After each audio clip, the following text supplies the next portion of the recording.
Welcome back to Hiking with Kathleen. So today we are facing all-out bug season. So this is the early part of June. And actually the weather forecast for today is smoke. We're in Southwestern Ontario. We aren't even experiencing wildfires like many other areas in Canada are experiencing at this time.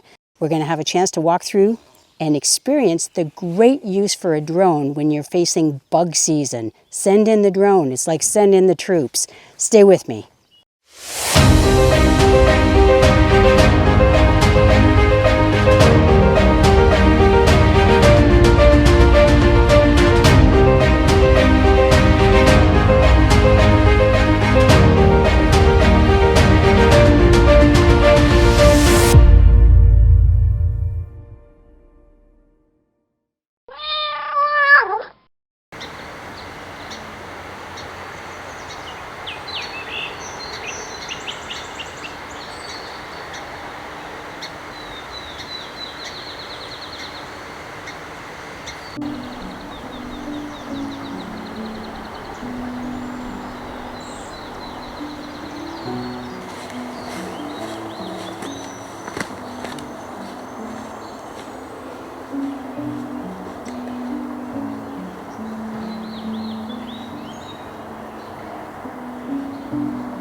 This is my first outing in a local woodlot in about 2 weeks. It was about a week and a half ago that we were camping at McGregor Point Provincial Park and paddled the Saugeen River, and that came out to 2 episodes of Hiking with Kathleen. So last week I spent doing some video editing. So I knew that the landscape here would have changed a lot, including the bug level, but also the water levels, because we haven't had rain for probably 2 weeks now. And I know that many folks might really enjoy that, where we have constant sunshine and not a lot of humidity. But the problem with that is anybody who's growing vegetation. We're growing a garden in the backyard, and I've had to be out there watering it every other day. And what hasn't happened is when we were away camping for 5 nights, there wasn't any rain during that time, so we lost probably about 4 tomato plants. Anyway, we're hoping for rain. That'll help to fill up the water basins around Southwestern Ontario. And this is where I'm looking to see what kinds of activity has been taking place since, since I last walked these trails about 2 or so weeks ago.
In today's video, you will have seen the beautiful property of a friend of mine, Rolf Manti. He's an individual who generously offers his land. He says, come on out, Kathleen, the phoebes are busy with their nest, the eastern bluebirds are busy with their nest, and I'm always happy to oblige. For one, it's private property, so I know I'm going to be out there by myself. And then he and I always have a coffee afterwards. So that's always really nice. And he's excited to tell me of the different sightings he's come across on his beautiful property.